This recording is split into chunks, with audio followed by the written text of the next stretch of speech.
Hi guys, and welcome back to Wilde. Today we're here with a super exciting band, Anchor Lane. Hi guys, thank you so much for joining us today. How are you all doing? Thanks for having us. Not bad, not bad. Thawing out a wee bit. Shabby. So you are all based kind of in and around Glasgow. Must be pretty cold up there right now. Yep. Yeah, pretty chilly. I mean, nothing we're not used to be fair. It's kind of the norm up here, but yeah, it's pretty cool. I managed to go to, it was Edinburgh, but I kind of visited a little bit of Scotland a couple of years ago, and I managed to go in the summer, and it was just absolutely stunning. Such a beautiful country, and just even the drive around was just insane. And I managed to miss all the rain, which I was very very pleased about. But I am yet to attend any gigs in Scotland and in Glasgow. What's the music scene like in Glasgow? It's fantastic. It's really good. I've had the luxury of living in London and Glasgow, and for me, Glasgow's probably it's right up there with London in terms of the music scene. It's vibrant, it's various, there's jazz has got a big scene, rock's got a huge scene, there's various venues, there's a lot of venues, and I'm pretty sure Glasgow was recently voted one of the kind of most, kind of thriving cities for the music industry recently in the UK, and Europe, I think, which is kind of... That's amazing. That's amazing to hear. What would you say it's your favourite venue in Glasgow? It's a good question. Some of for me, it's the little homegrown ones. Like the Garage is a good one. Box Glasgow is just a little bar on Sauchiehall Street. Those are probably two of my favourites. I've also got the O2 Academy as well. So those are kind of my three favourites. And in regards to the band, what is your favourite show up to date that you have played? Narrow it down. I'd say, well, for myself, I've been in the band for 2.5 years now, and it was supporting Cheap Trick at the O2 Academy. You know what? So I'm sorry, I just have to say, we interview a fair bit of a bit of bands and individuals, and O2 Academy, it's the answer every single time. I think that place is just magical, isn't it? Yeah, no, it was really something. Even just sound checking in a place that big is kind of crazy. You get a snare drum and then it hits to the PA for the first time. That's an exciting sound when you're playing in box or you're playing in audio down on Midlands Street. But when you're doing it in the academy, it goes around the entire thing. That's the feeling that we kind of all live for, I think. Singing Surrender with the guys in Cheap Trick as well. That was kind of that was definitely a cherry on top. We got a wee bit of criticism for the fact that we didn't know the song that well, but we should clarify, we don't learn a band's set in its entirety just in case they do ask us on stage. Yeah, that was a funny one. You thought I remember seeing someone, they kind of sent a message to us and they were like, you'd have thought that you would have learned some of Cheap Trick's songs. Like, why would we learn some of Cheap Trick's songs before supporting them? That doesn't seem to make any sense. But to be honest, there's always somebody that has something negative to say. So we'll forget about that, and we'll focus on the fact it was an amazing experience it must have been to be able to play the O2. And speaking of the band, tell us, how did the band form? How did you get together? Well, all kind of came from college. So it was myself and a few other guys who formed the band. And as things go with bands, you start with people in college, and maybe everyone's not got the same idea of what they want the band to be, or what they want to do, or what they want out of music. And so people come in, people come out, and over the years, where one person has said, this is it, this is enough for me, someone else has come in, the first being Matthew. We lost our bassist, who went on to do some good things with some other bands. Matthew came in, and then a couple of years down the line, we lost our guitarist, Jack, and Lawrence came in, And then most recently, we parted ways with our drummer Scott, who was in the band for a while, wrote the album Casino with us, and we spoke to Graham, and Graham, you know, after coming in and having a jam with us and us kind of talking about what we want to do as a band and what we want to achieve, Graham was like, yeah, this is something I want to be a part of. So, you know, it's very much been, you know, a labour of love for everyone who's been involved, and when it doesn't become that, you know, they've been good enough to kind of put their hand up and say, I'm done here. Someone else can come in and take this opportunity. So it's been good. It's been good so far. Very interesting, and you should say that definitely. As you said, it has to be right, and you have to be able to put all your energy into it, so everyone's on the same on the same wavelength. What would you say to a new band starting now are kind of your key tips on working together when there's a few of you in a band? I'd say the main thing is you've got to look past being band members and see if you're going to get on, because you've got to be pals. At the end of the day, you're going to spend a lot of time, whether it's just in the studio or whether it's at gigs and travelling, so making sure you get on with each other is a big thing, first and foremost. So definitely, yeah. No, I couldn't agree more. And in regards to the band, if somebody has never heard of you before, how would you describe your sound? And I know that's a tricky one, and I know people are never keen to answer this one, but I'd love to know how you would describe your music. Go on, Graham. Oh yeah, I mean, it's probably a refreshing answer for me because I'm the newest member to the band, so I haven't yet recorded, you know, I've released a track yet. So for me, I've known the boys for a couple of years, from being in and around the scene and hearing the songs. I would describe it as kind of, you know, modern rock. You know, there's elements of alternative rock. There's a good bit of grunge in there. There's a really nice grunge element in there. And speaking of new tracks that I'm sure we'll get on to eventually, the current ethos is that kind of, let's push it in the direction of, you know, real raw, you know, keep it impactful, very catchy, you know, songs that are going to make an impact and that people are going to want to listen to from start to end. Absolutely, and as you have mentioned, you have released the bonus track now. Tell us about that. Is it me? Sure. Shall I go? So yeah. Okay. First of all, apologies. I'm going for the snowman look today. I just it's all I can manage. I don't know how to do anything else. But there hasn't been that much sun around recently, so you know we can't blame you. Yeah. No, I'm just missing all the snow.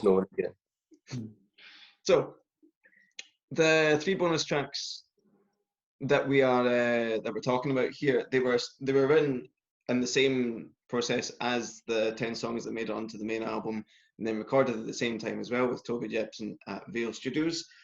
And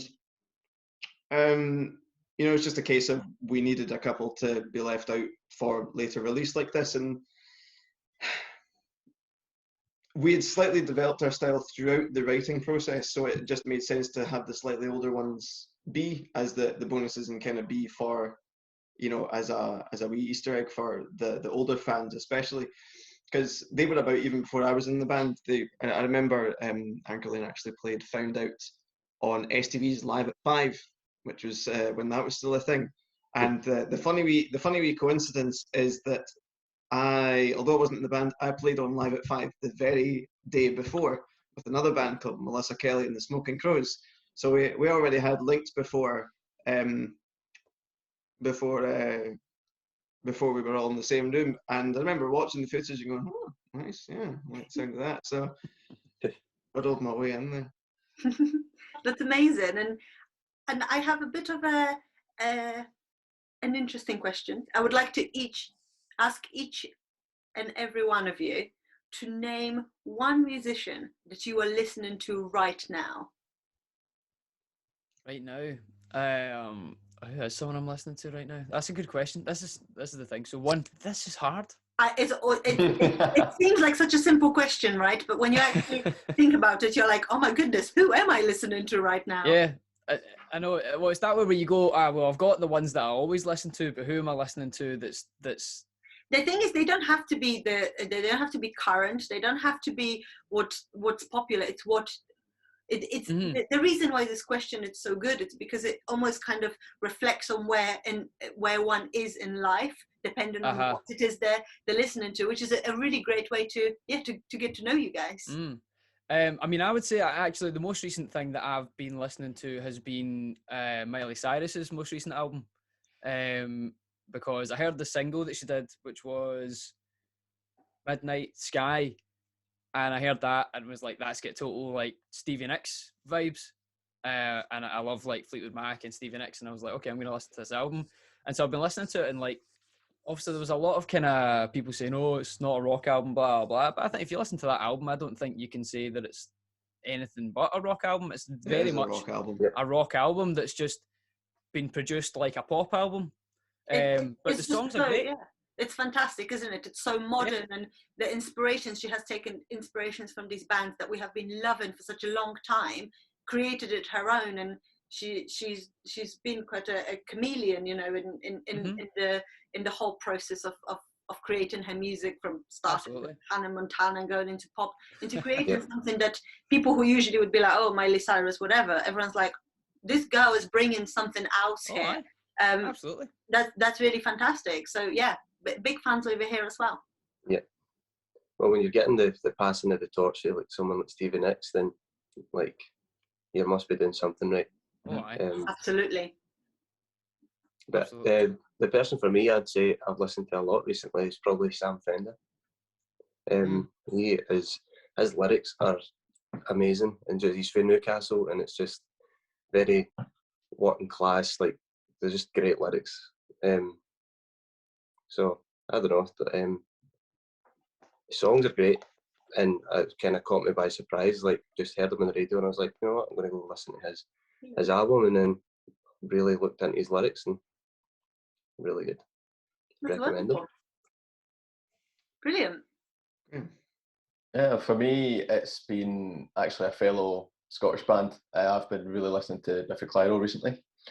I'm a little annoyed at myself for not diving into them deeper, you know, before, but their new album, which is A Celebration of Endings, I believe, is just fantastic.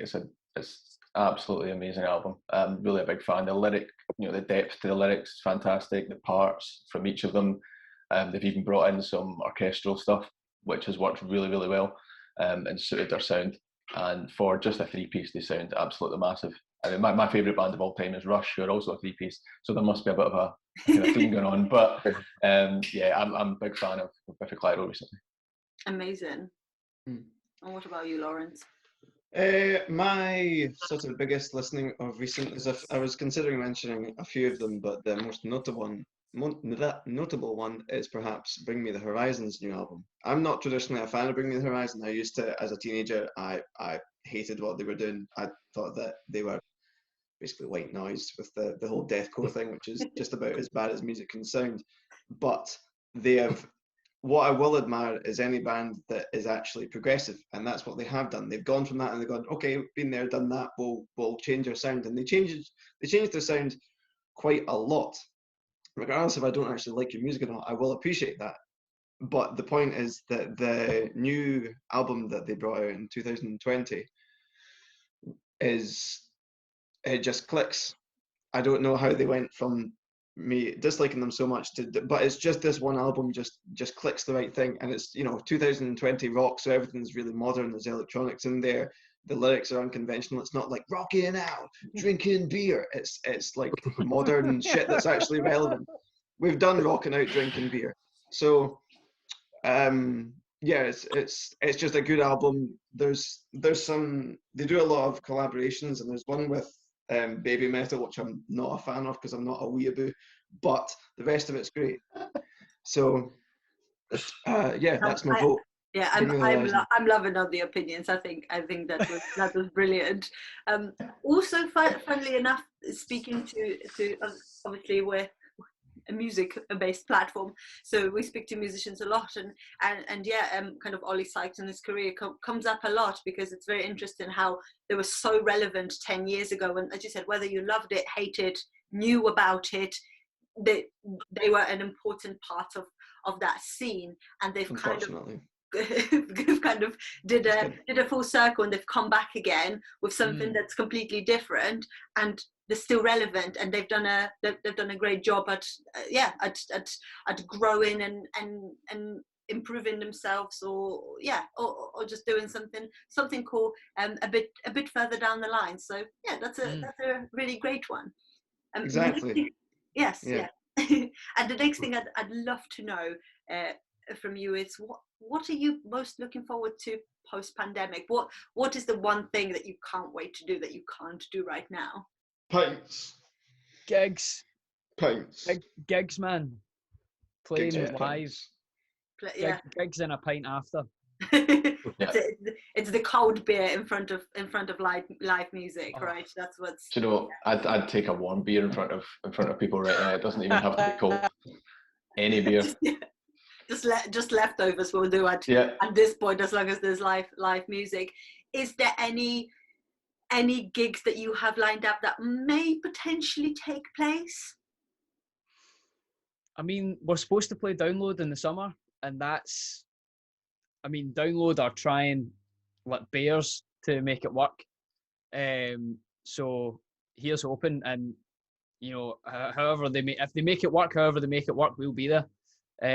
So that's the kind of main one that we're hoping is going to work. We do have some shows in May, but the general consensus is that they're not going to be going ahead. So, but with the fact that, you know, Download Festival is outdoors and it's open air, there's maybe a chance that they can make something work. But yeah, other than that, I think it's what we've got. I think Winter's End Festival that Planet Rock put on, that's supposed to be in, I think that's been moved to November, don't quote me on that. They're trying to make that work in November. So, I mean, I think things are supposed to go back to a certain level of functionality at that point, but, you know, it's too early to say, isn't it? Things are changing every day, and we're kind of on a standby at the moment on what's going to happen. A lot of festivals still haven't been cancelled, so you're thinking maybe there is a chance of it still somehow going ahead. With obviously some of the major ones like Glastonbury have already been announced that they have been cancelled. So as you said, exactly what you said, here is to hoping that something can go ahead, and hopefully Download will be one of them, because we're so excited for it. Well, tell me, what is Anchor Lane working on next? What have you got coming out next? Well, we've just been, as much as we can, working from home, and before lockdown we were in trying to work on new material as much as we could. So that's all we really can do now, is try and get as much material down as possible, just so that we can be or remain productive. So I'd say that, just working towards album 2. Yes, well, hopefully you can get back to recording and releasing stuff and playing live gigs very, very soon.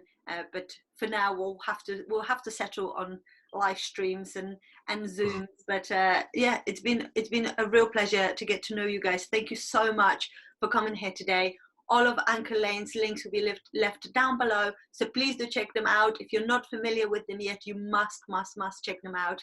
So please do so. And yeah, hopefully we'll see you very soon in a more of a live setting. Hopefully. Yes, and maybe for Lawrence, maybe a more tan situation. But yeah, very good. But if you're not going to be a snowman, what are you going to be? I feel like you should just change your name to Lawrence the Snowman. Lawrence or Snowman. I don't know. I'll work on that somehow. Amazing. Thank you so much. Thank you, Ola. Thanks for having us. Thank you, Ola.